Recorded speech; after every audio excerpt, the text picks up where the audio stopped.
Hey you guys, it's Rachel here with Senza Tempo Cane Corso. So I'm out here with still out here. I did our video earlier and I'm still out here with my Mortigan and his daughter, his Velocity daughter, and I'm out here with Velocity too. And so I wanted to do this video. I realized that I've been kind of putting this video off because it's hard to it's a lot. And so, and I knew that it was going to take a lot of headspace for me.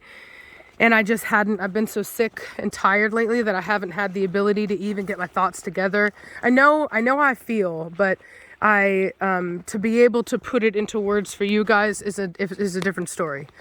So what happened was that, I had this moment where, we have this new rule in the house where the trash has to be taken out every night, and so that no dogs can get into the trash. And it didn't get taken out. It's my daughter's responsibility to take out the trash. One of her responsibilities is to make sure the kitchen is picked up before she goes to bed.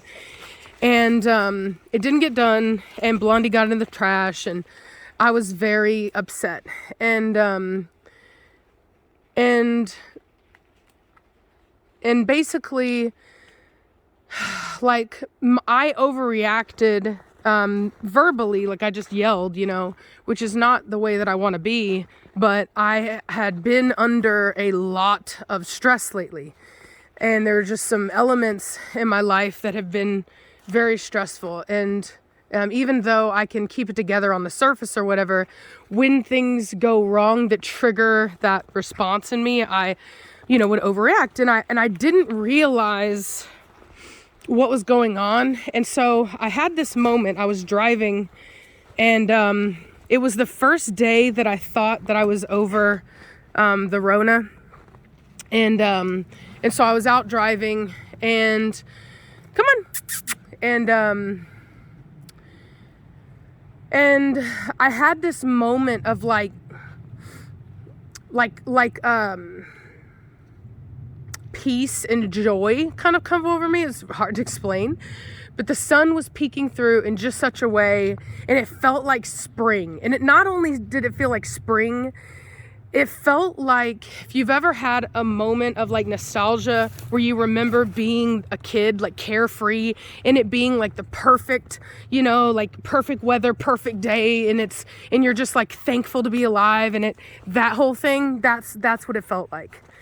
And I just kind of like, and like periodically, I think throughout my life, I've had moments like that, and I realized it had been so long since I had felt that level of peace, and I had this moment of clarity, and I heard it in my head, and I always hesitate because I don't want to offend people, you know what I mean? So I always want to preface and say that I'm a Christian. I'm not asking you to be a Christian.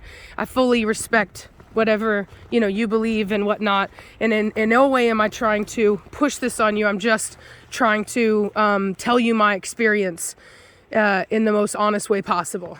And so I heard it in my head. I heard, "You've been living in fear." And it kind of like, it sunk in. I was like, I really thought about it, and I was like, absolutely, because I knew I didn't, I felt bad because I didn't want to, yell at Savannah, and but I was so scared she was going to get a blockage or something, you know what I mean? And I'm just going to be real honest, and I don't need help. Like I said, nothing happened. This has been days ago that this happened, but I wouldn't have, if we would have had to have emergency surgery, I wouldn't have been able to have afforded it. The prices that they have these days right now, and the amount of money I've put into the house and everything, and I had a dog that was fixing to be in labor, and so I didn't know if the money I did have saved, I always like to have a buffer for a cesarean. So it put me in this what I saw as this very scary situation. And so I reacted as though it had even almost happened, because I was living in fear. I had allowed fear to take over my thinking and my life and my stress level. And I hadn't even realized it. I literally hadn't even realized it.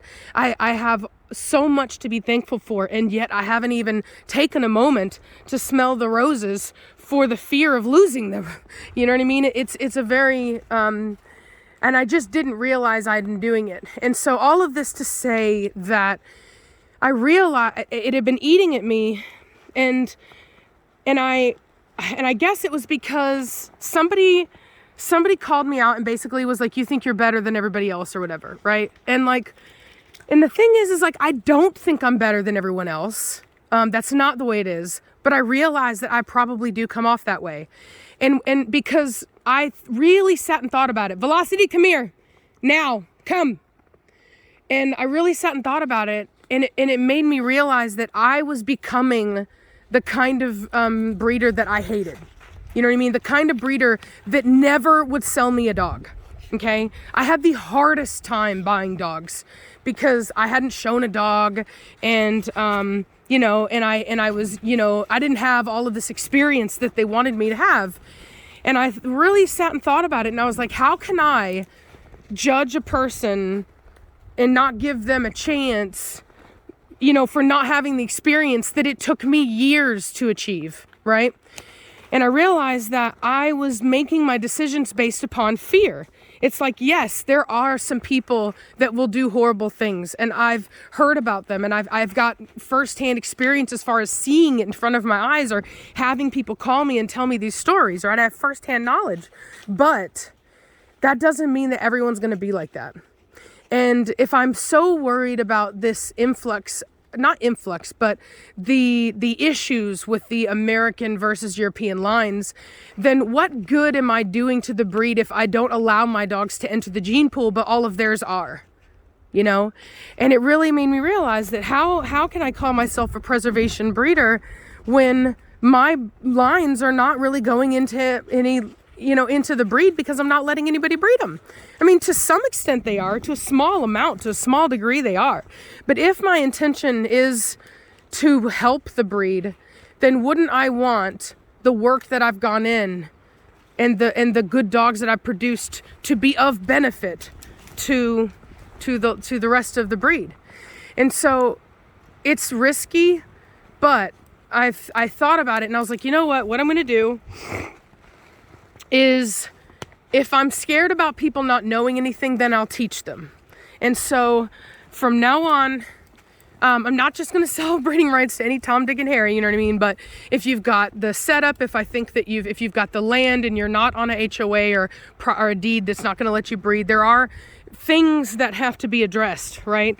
But if you are trying to be a legit breeder and you need a start and you have the best of intentions and you really do want to be a breeder like me, someone who has, you know, good, healthy dogs, who makes responsible cuts, who's trying to learn and really has good intentions, then I will help you. What I will do is I am going to basically provide a mandatory course that you have to take. The price of it will be included in the price of the dog. And basically I'm going to teach you what I know and the easiest way I know how about structure, about, you know, health, about looking for warning signs, about everything that I can teach you, you know, and I'm going to be there when you need help and, you know, ensuring that, you know, that you have someone that you can talk to and get advice from to make good decisions and move forward. And what helped me come to this conclusion was actually me calling one of my mentors and talking to him about it. And he said the same thing, you know, and he also said something that I thought was really interesting, because I've always been afraid of like an overpopulation thing. And he goes, you know, I'm going to be honest. He goes, the very act of breeding is so hard and so stressful that people oftentimes don't do it more than once.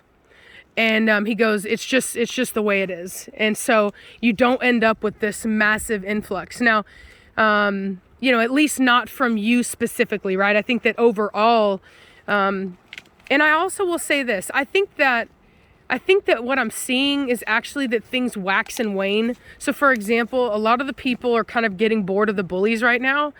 And they're still big, but they're not as big as they were. And that's starting to kind of go down. And I think what will happen is a lot of people have been moving out of breeding bullies. And And I know because a ton of them contact me trying to get out of it for Corso.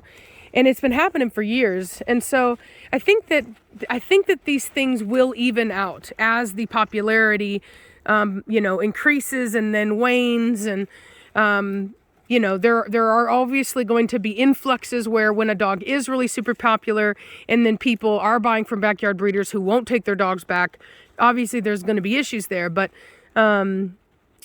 like I said, I want to be able to create a system, right? And so if that means that, I was thinking about, well, I'll get into that later. I'll once I pan it out and figure it out. But nonetheless, I want to have a support system for people who I work with. So that we can all be in communication and be doing the right things. So it's a way for me to allow my dogs to have a positive impact on the breed and allow people to get started in something that they may very well be very good at, while also trying to mitigate the risks by teaching them everything that I know so that they can, maintain my lines, so that they can keep breeding better dogs, so that they can keep the health of the line strong and represent the work that we put into the kennel. And so that they can keep their dogs safe and healthy by knowing, warning signs and what to do and all that kind of stuff, right? Like, there's just, to provide options, you know what I mean? So, anyway, I'm going to set all that up, but, as far as like what the details of that are going to be, but it's kind of an epiphany, I suppose, that I had. And, cause I don't want to be one of those people. Like, I don't like those stuck up people that think they're better than everybody else. You know what I mean? And I do care, that I'm a good person and I want to do the right thing. And sometimes it's hard to know what that is and how to achieve that. But anyway, I'm open to criticism, and when I think that I've got room for improvement, I will. And I think this is an area where I really do need to relax and I need to stop living in fear and start, think smarter, not harder, right? If I have a fear, I need to just find a solution, and I need to not live in fear, I need to be aware. I need to be conscious. I need to be looking. I need to be, interviewing and doing a good job. But I need not be scared to the point of, of being paralyzed to where I do nothing, right? And so that's that. I guess that's it. Hope you guys are having a good day, and I'll talk at you later. Bye.